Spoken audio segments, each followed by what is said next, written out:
السلام علیکم ورحمۃ اللہ وبرکاتہ یا علی علیہ الصلوۃ والسلام مدد۔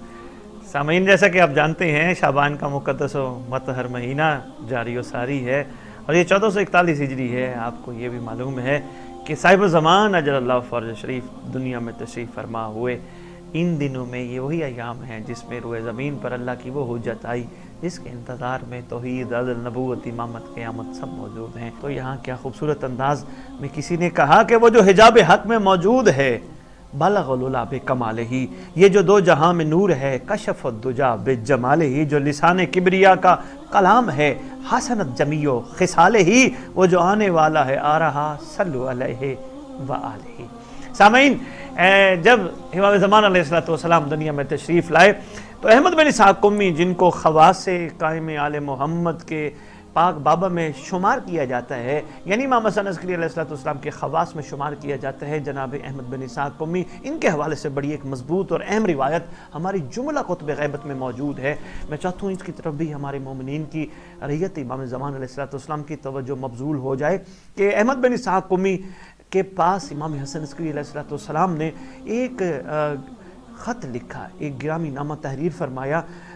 فرماتے ہیں کہ سب سے پہلے اپنے لال کے دنیا میں تشریف لانے کی مبارکباد، اور ساتھ حکم فرمایا کہ عقیقے کے دمبے خرید کر مومنین میں تقسیم کر دو۔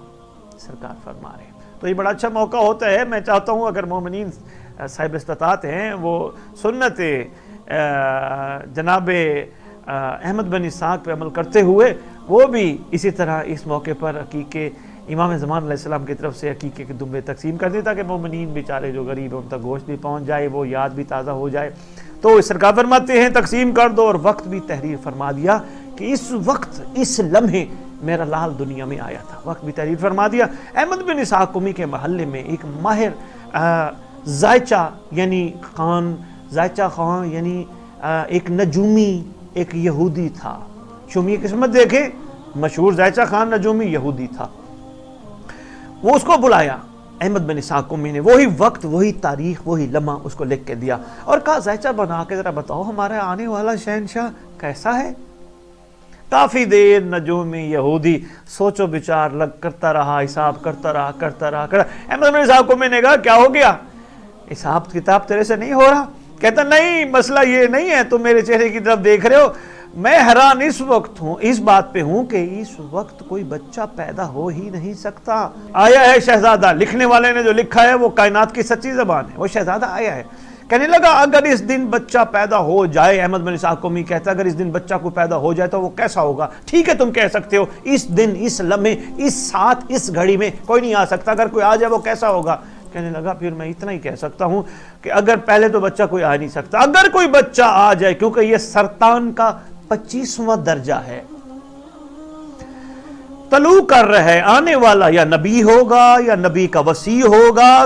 دوسرا یہ جو بھی آنے والا ہوگا وہ پوری کائنات کا غرب سے شرق تک مالک ہوگا، پوری کائنات اس کے تصرف میں ہوگی۔ تیسرا یہ وہ کوہ بے بیاں، دریا، پہاڑوں، ویرانوں کا بلکہ کائنات پر بادشاہی کرے گا۔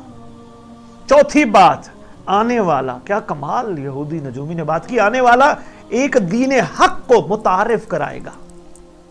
یہاں ایک بات بڑی ضروری سمجھتا ہوں، یاد رکھیے گا، امام زمان علیہ السلام کوئی نیا دین لے کے نہیں آئیں گے، کوئی نئی بات لے کے نہیں آئیں گے، اپنے نانے کا دین جو کہ اس وقت ہمارے اپنی سوچوں، عادتوں، ہماری طبیعتوں کے مطابق ہم اس کو ڈھال چکے ہیں، صرف وہی بات ہے، وہی سرکار لے کے آئیں گے۔ کوئی اس بات سے یہ سوچے کہ جی سرکار نیا دین، نہیں، دین حق وہی دین، لِیُظْہِرَ عَلَىٰ دِینِ کُلِّهِ، یہ آیت بھی ہے، اب اس وقت نہیں اس پہ تفصیلی بات کروں۔